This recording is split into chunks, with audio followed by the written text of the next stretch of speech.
was born to be free. Well, good morning. It's Wednesday towards the end of July and I'm down here very early. It's about 7 a.m. I'm talking to you from the car park because I don't want to wake anyone sleeping on their boats. Today is quite exciting because Becky and I are heading out on our first multi-night trip. We're heading along the Solent.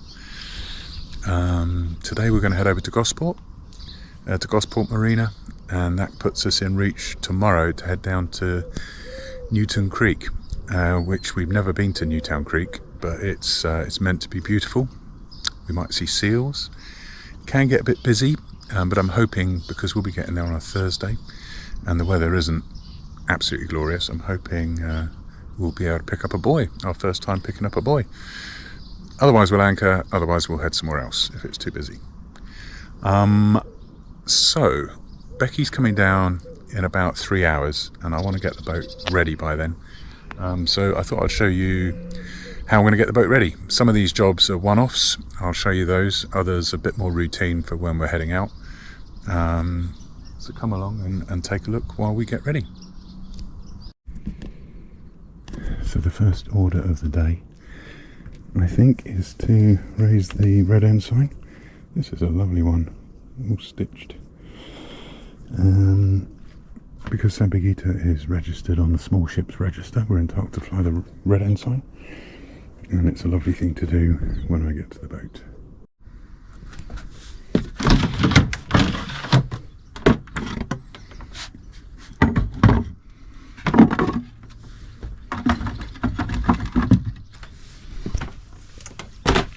So I was last down here on Sunday,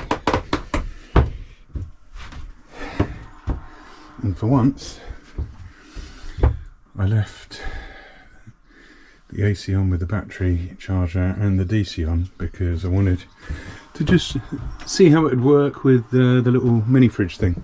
And it was only a couple of days, but let's turn some lights on because it's quite dark down here. Let's open the hatches. Get some fresh air in.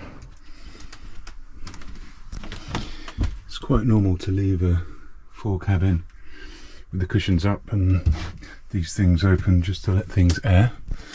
Now there's a dinghy, my dinghy's up here.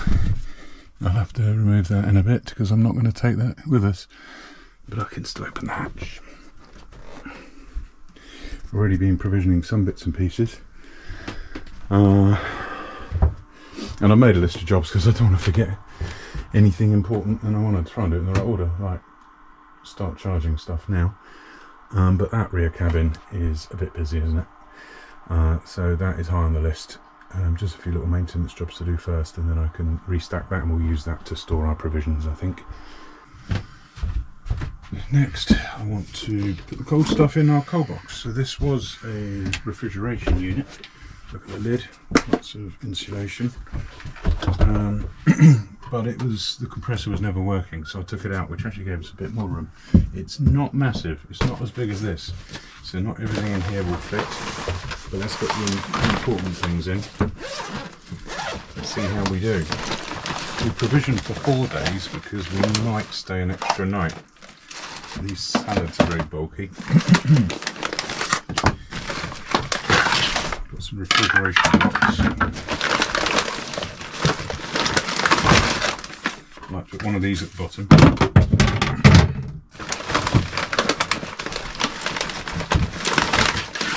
Another one at the side.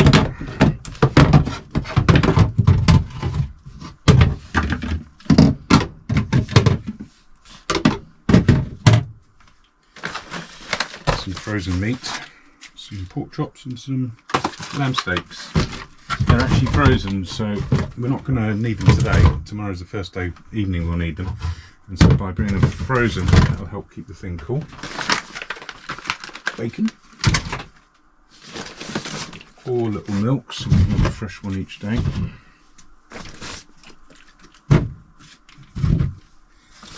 Yogurts for my lovely wife. Ham and cheese for sandwiches. mini sausages and stuff we can have when we're underway. Pork pies, nice.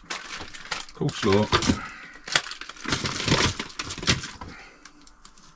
French dressing, Lurpak and Philly, and actually the Lurpak could stay out quite frankly. So maybe I'll leave that out. Maybe I'll, no, I don't know. These salads are oh, look at this, it's all fitting. Wow, don't believe it.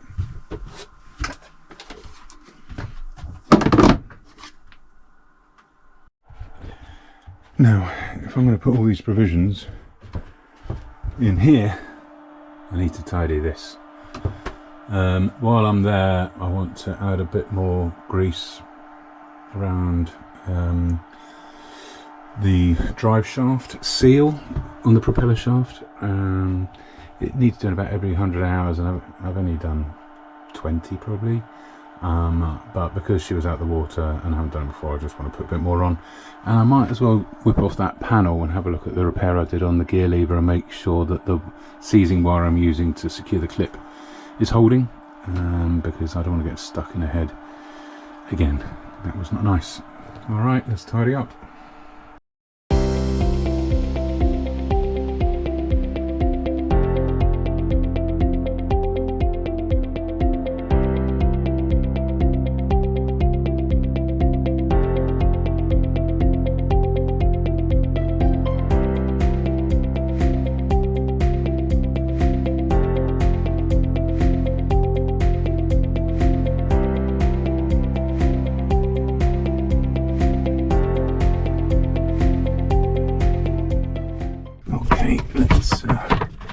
Let's see if you can see that. So actually, hopefully you can see a little bit of blue grease around where the silver shaft goes in to this stern gland, and there's plenty of grease on there from when I did it, despite all the motoring around we've done, so I'm not going to put any more on. That's plenty. It's nice to see this is all nice and dry. So let's just whip off a couple of these screws, and it's just, you know, after fixing something, it's quite nice to go back some weeks later and just double check that the fix is holding. Come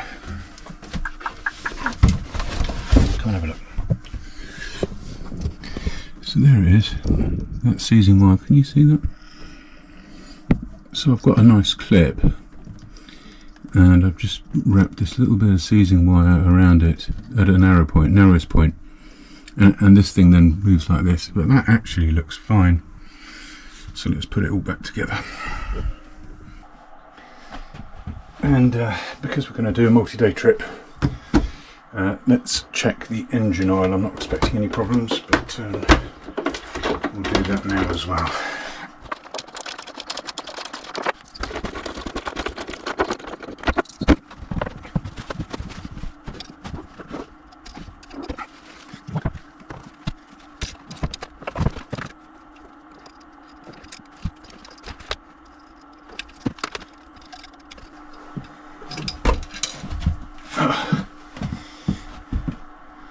Nice.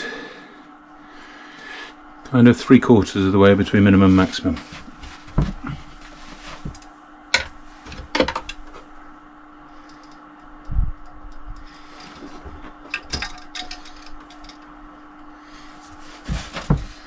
This has got, you can twist by 90 degrees, that's a good sign, and is in good condition, no signs of leaks.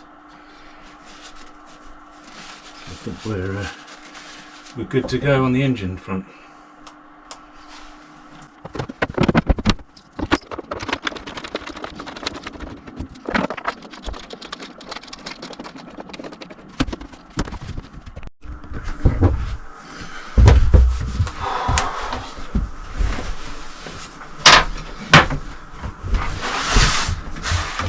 So let's make a new entry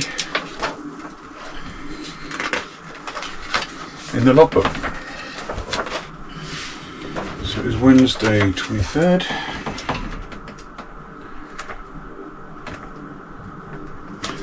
From Chichester Marina.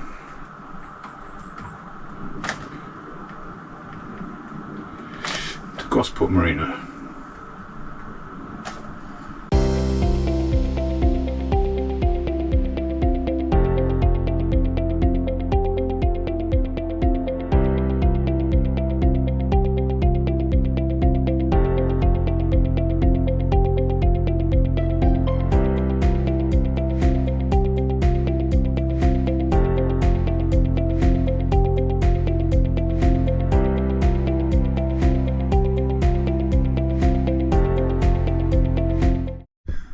So, in the logbook you say the date, where you're going from and to, and the approximate time, and then you basically log any significant event like departing, arriving, motor on, motor off, big course changes, but you also use it in remarks to capture any maydays you might hear, for example. You meant to log those as well. What I like to do is just get it set up for the day.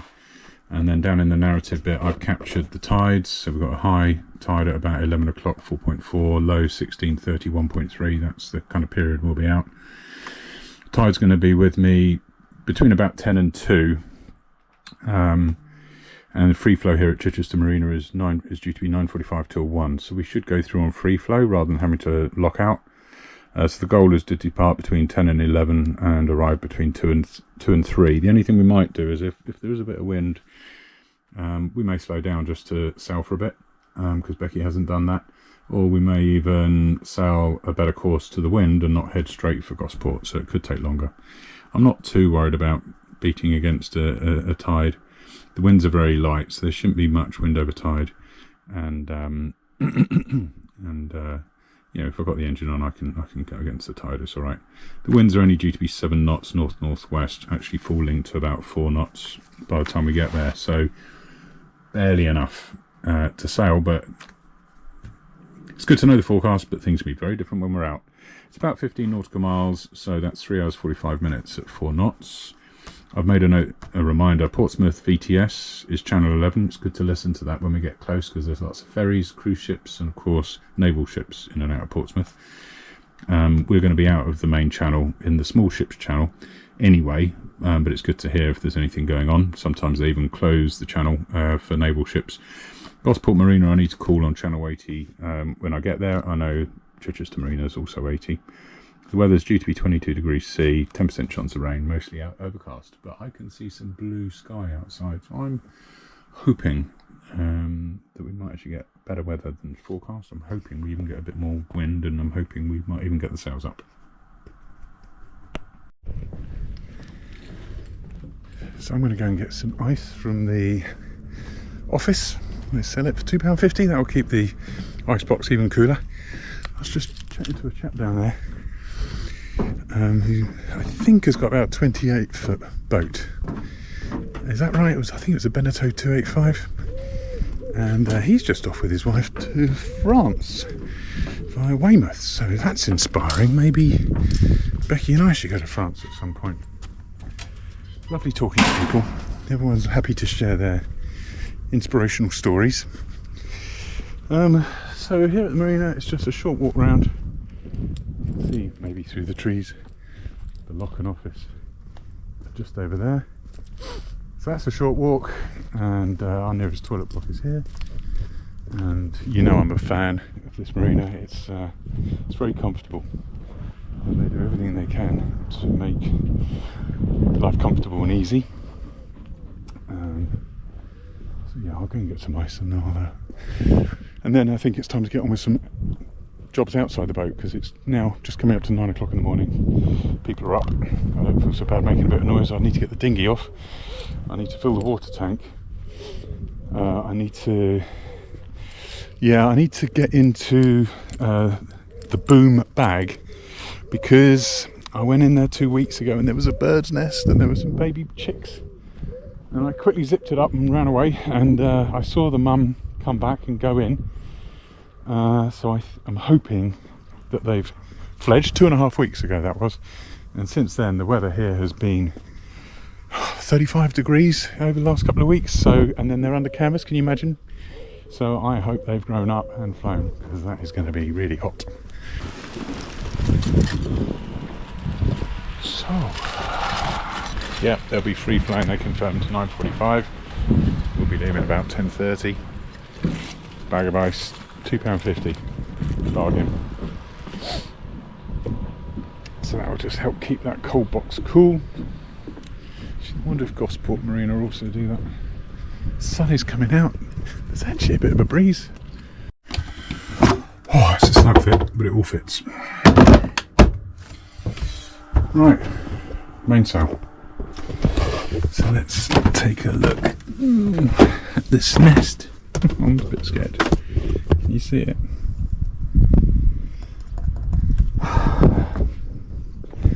Can't hear any tweeting. There's no way the birds could have survived all of that hot weather. Surely not. Hopefully they've grown up and flown. So we'll leave this off because we might get the sail up later. So bring that down below. There's a bit of a breeze.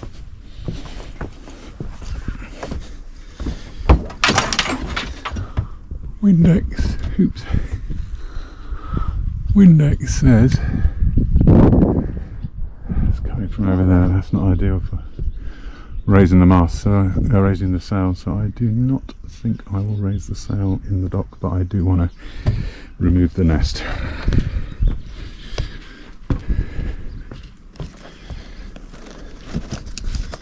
So let's do that. I'll try and hold you. Let's loose slacken the mainsail halyard.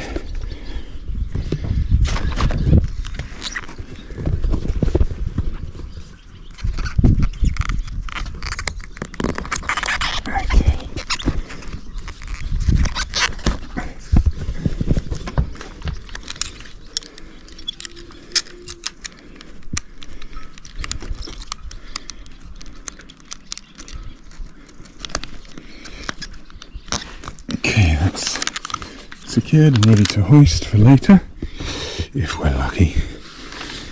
And now we'll just time this a bit. Just leave it like that.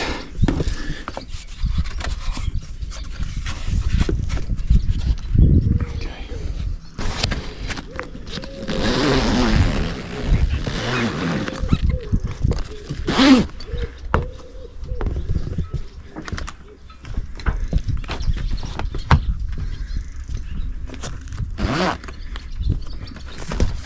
Sorry, bird's nest. You are coming out.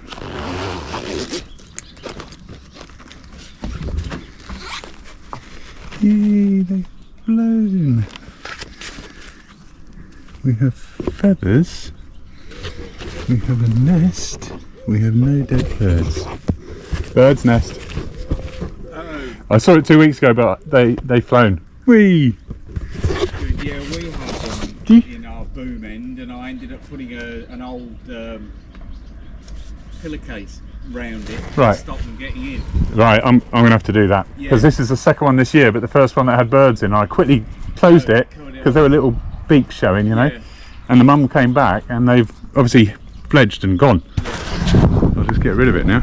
Yeah. Oh. Made a mess of the sail, that's why I got. Yeah, I can't let that happen again. It's not fair on them. I don't think they're actually nesting in the canals. I think they were just roosting in there. Oh. Because they were all just tucked inside the end. Right. Just absolutely filthy in there with bird life. Oh, okay. Yeah, I got some of that. Oh well, you live and learn. Good luck. Yeah. Thank you. Have a safe journey. Thank you, you too.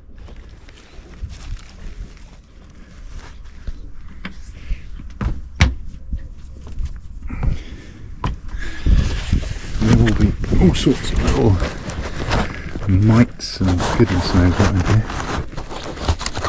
which will be good fish food. But there is no dead birds, just feathers.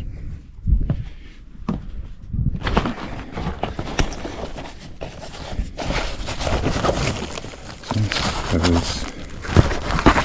Thank goodness they got out before it got too hot.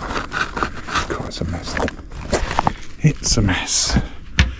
Let's raise the mainsail a bit.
Right, this is the freshwater tank fill point on Sampaguita. So let's fill the tanks before we go.